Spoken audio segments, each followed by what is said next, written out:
ओम शांति मैंने लास्ट में बोला है, चूँकि मैं जानता हूँ कि ओम किन किन अल्फाज से मिलकर बना है और उसका तहकीक के बाद क्या मतलब निकलता है, जानकारी के तौर पर मैंने बोला है, वरना सवाब या पुण्य या नेकी की नीयत से मैंने बिल्कुल भी नहीं पढ़ा है।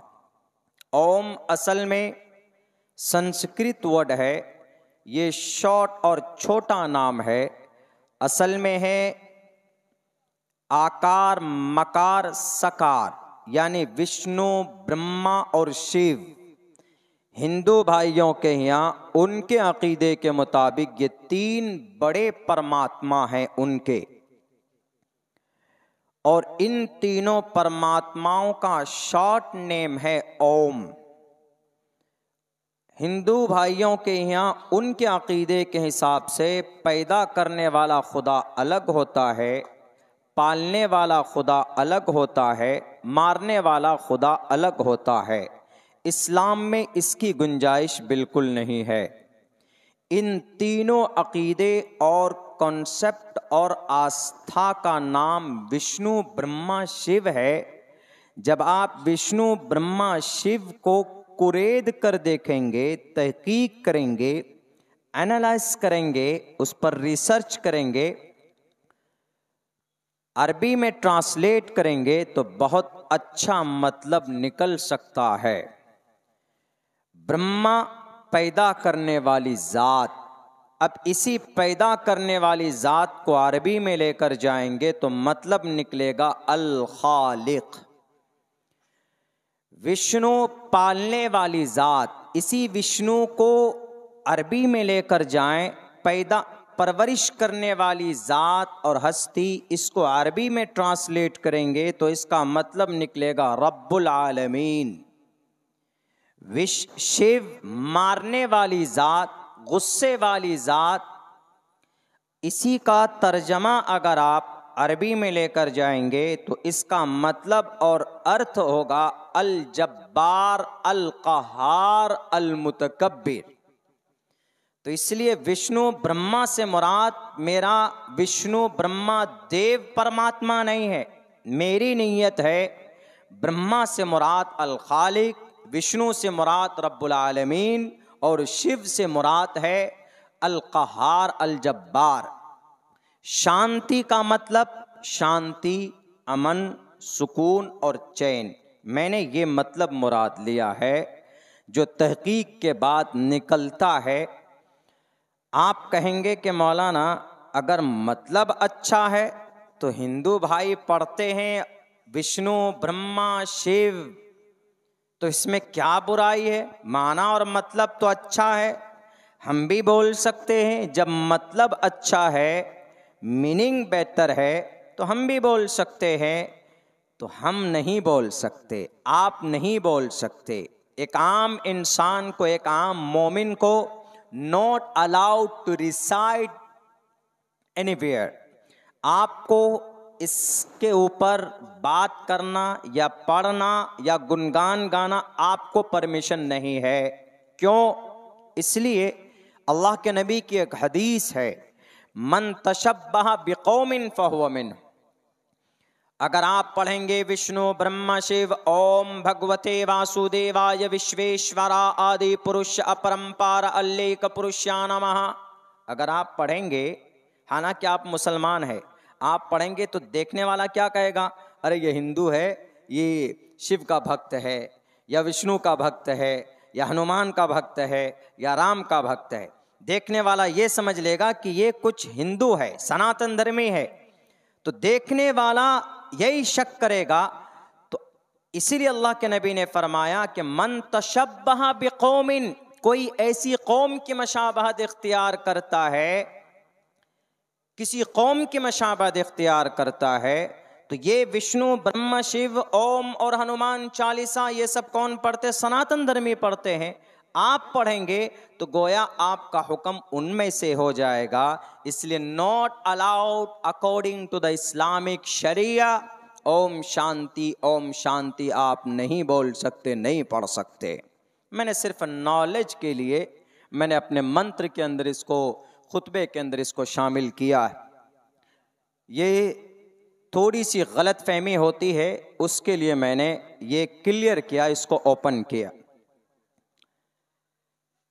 मैंने कुरान करीम के एक आयत का समझ एक टुकड़ा मैंने पेश किया है। सूरह बकरा है, अलिफ लाम मीम ज़ालिकल किताबु ला रैब फीहि हुदल लिल मुत्तकीन। अलिफ लाम मीम ज़ालिकल किताबु ला रैब फीहि हुदल लिल मुत्तकीन। अल्लाह तबारक व तआला कुरान करीम की क्वालिटी को इस आयत के अंदर पेश किया है। कोई भी सामान खरीदते हैं तो उस सामान के अंदर वो सामान कैसा है, उसकी क्वालिटी कैसी है, उसके अंदर मटेरियल कैसा है, उसके अंदर की मजबूती कैसी है, उस चीज को हम लोगों के सामने में पेश करते हैं, पूछते हैं।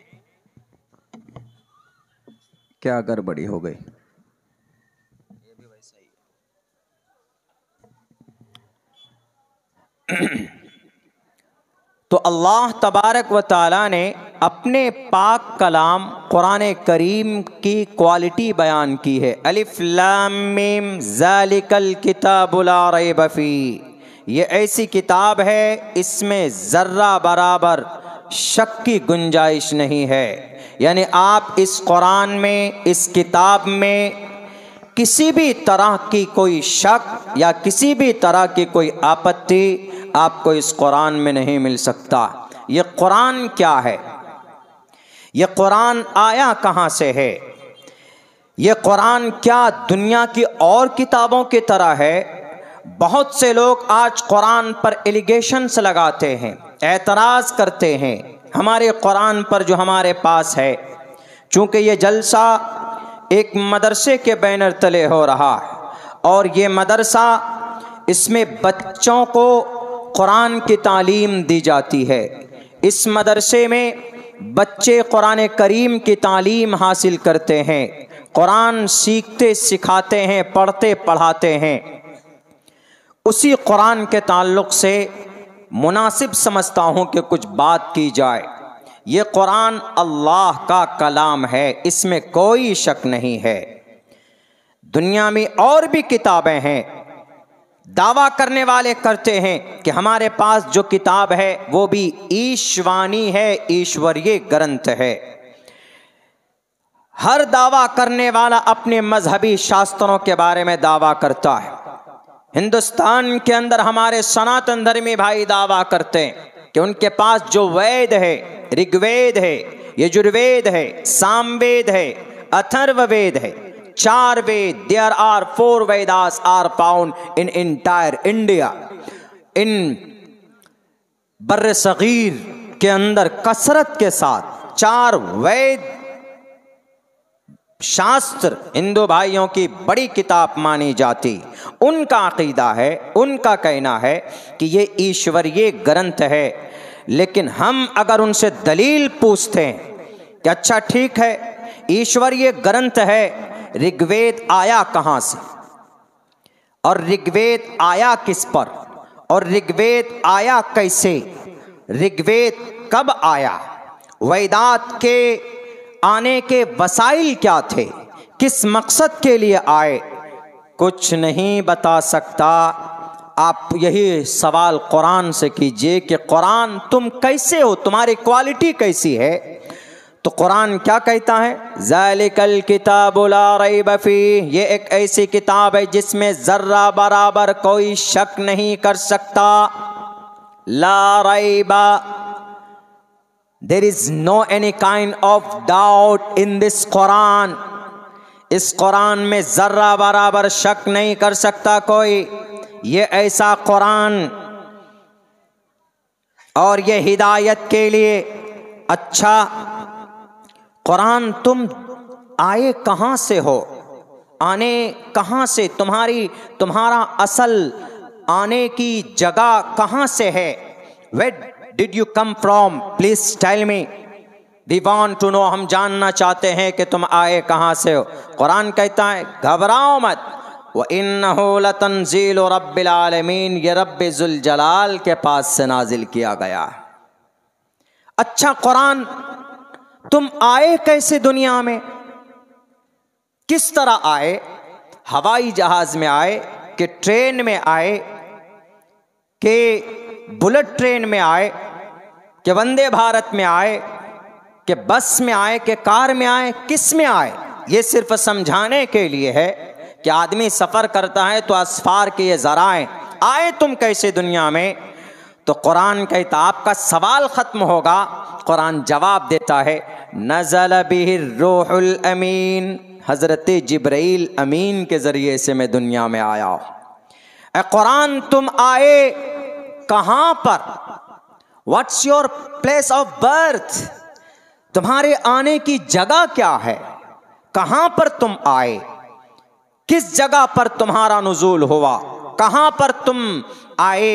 किस जगह पर तुम पधारे? अवतरित कहाँ पर हुआ है तुम्हारा, बताओ ज़रा। तो कुरान कहता है, नज़ल अला क़ल्बिक, जनाबे मुहम्मदुर रसूलुल्लाह सल्लल्लाहु अलैहि वसल्लम के क़ल्ब अतहर पर आया हूँ मैं। अच्छा कुरान, व्हाट्स योर पर्पस?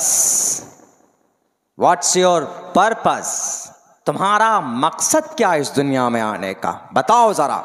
दुनिया वाले एतराज़ करते हैं कि ये कुरान जिहाद के लिए आया, दुनिया वाले कहते हैं कि ये कुरान कत्ल करने आया, दुनिया वाले कहते हैं कि इस कुरान में जुल्म की बातें कही गई, दुनिया वाले कहते हैं कि इस कुरान के अंदर खुराफात है, दुनिया वाले अपनी लिटरेसी जहालत की वजह से कहता है कि कुरान से 24 आयतों को निकाल दो।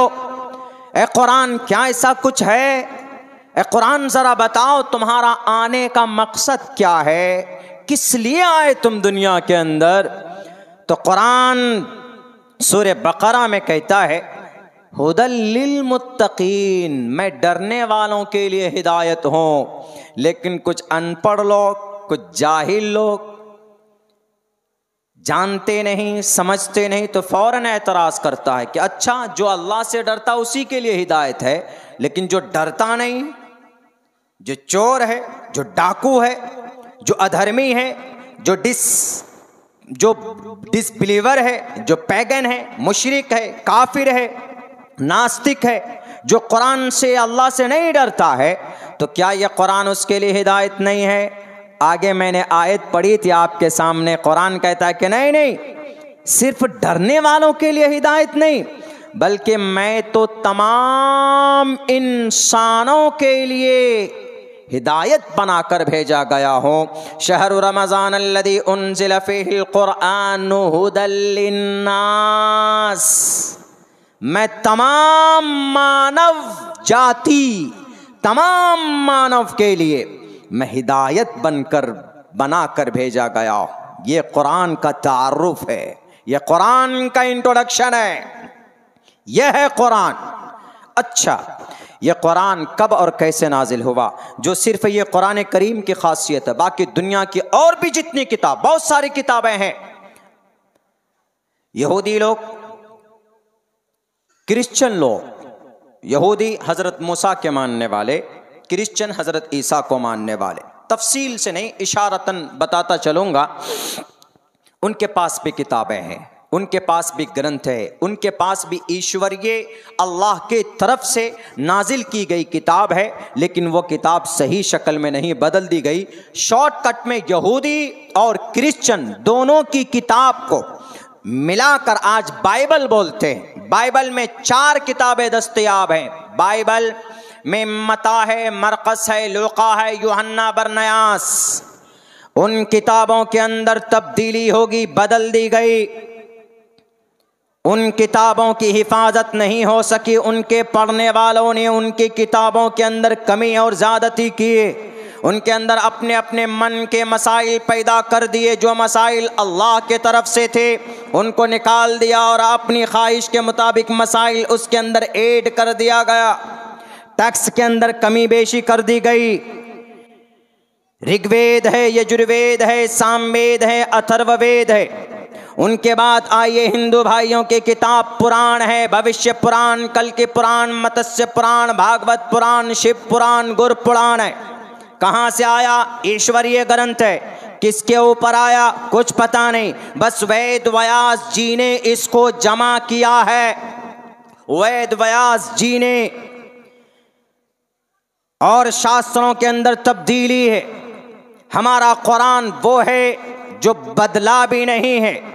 ये कुरान 2 मरतबा नाजिल हुआ। फी लौहिम महफूज, कुरानुम मजीद फी लौहिम महफूज। 2 मरतबा ये कुरान नाजिल हुआ। एक मरतबा लौहे महफूज से अल्लाह तबारक व ताला ने बैत मामूर पर नाजिल किया इस कुरान को। लौहे महफूज में कुरान मौजूद है। अगर आज दुनिया के अंदर ये शराबी, ये कबाबी या यास, ये दीन इस्लाम के दुश्मन, ये एनिमी ऑफ इस्लाम, जो मुसलमान और शरीयत को ख़त्म करना चाहते, अगर ये कुरान को मिटा दें, दुनिया से कुरान के मुसव्वदे को जला दें, कुरान नहीं मिट सकता। उसकी वजह क्या है मैं बताऊंगा आपको आखिर में। अल्लाह ने कुरान को लोहे महफूज से बैत मामूर पर, बैत मामूर क्या है? बैत मामूर जो काबतुल्लाह है, उसी के ऊपर 7वें आसमान में एक इबादत की जगह है, फरिश्ते इबादत करते हैं। अल्लाह ने लोहे महफूज से वहाँ पर कुरान को उतारा एक वक्त में, और वहाँ से कुरान ज़रूरत पड़ने पर वहाँ से हज़रत जिब्राईल के ज़रिए 23 साल की मुद्दत में मुहम्मदुर रसूलुल्लाह सल्लल्लाहु अलैहि वसल्लम के ऊपर नाजिल किया गया। 23 साल लगे पूरे कुरान को आसमान से लेकर ज़मीन पर आने में। कभी 10 सूरत, कभी 1 सूरत, कभी 3 सूरत, कभी 4 सूरत। जब जब ज़रूरत पड़ता अल्लाह तबारक व ताला कुरान करीम को नाजिल फरमाते। किस लिए? इंसानों के भलाई के लिए। Allah send down to earth and to teach the people what is wrong what is right. ए दुनिया के इंसानों, तुम्हें मैंने भेजा है शराब पीने के लिए नहीं, तुम्हें मैंने भेजा है अय्याशी करने के लिए नहीं, तुम्हें मैंने दुनिया में भेजा है शिर्क करने के लिए नहीं, तुम्हें मैंने दुनिया में भेजा है बुरे काम के लिए नहीं, बल्कि अपनी इबादत के लिए भेजा है। दुनिया में तुमको कब क्या करना है, क्या नहीं करना है, इसीलिए अल्लाह तबारक व ताला ने इस कुरान करीम को आखिरी नबी मुहम्मदुर रसूलुल्लाह सल्लल्लाहु अलैहि वसल्लम को अब से 1458 साल पहले कुरान करीम को नाजिल करना शुरू किया, और 23 साल के कलील मुद्दत में पूरा कुरान 30 पारे का, जिनके अंदर 3 लाख अल्फाज हैं, कुछ ज़्यादा 6666 आयतें हैं, और बच्चे मदरसे में उसी कुरान को पढ़ते हैं। कुछ बच्चे तो 3 साल में, कुछ बच्चे 3 महीने में, कुछ बच्चे 6 महीने में, कुछ बच्चे 7 महीने में कुरान करीम को अपने सीने में महफूज कर लेते। यह अल्लाह का फजल है, यह अल्लाह के तरफ से एक मौजज़ा है कुरान। और ये वो कुरान है, ये वो कुरान है जिसके पढ़ने पर सवाब, जिसको सुनने पर सवाब। अभी कारी साहब कितनी अच्छी तिलावत कर रहे थे।